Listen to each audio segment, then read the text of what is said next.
এই বিশাল জনসমুদ্রের উদ্দেশ্যে আমি বলতে চাই, আপনারা কি জাতির ভাগ্যের পরিবর্তন চান? যদি তাই হয়, 4টি দলের 3টি দল দেখা হয়েছে, একটি দল দেখা হয় নাই।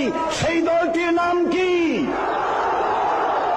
এবারের এই মহান সুযোগে সেই জামাত ইসলামীকে এই সংসদের ভেতরে কথা বলার সুযোগ করে দিতে হবে।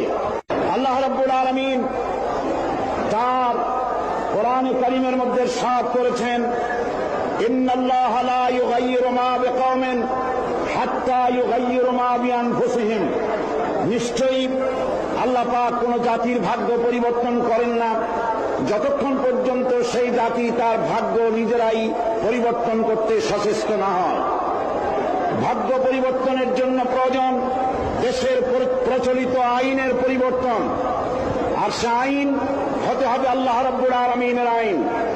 দেশ স্বাধীনের পর আমাদের এই মঞ্চের পেছনে যে সংসদ ভবন রয়েছে, এই সংসদ ভবনে যারাই এসেছেন তারা এই জনগণের ভাগ্য পরিবর্তনের কাজ, কেউ এই কাজে হাত দেননি।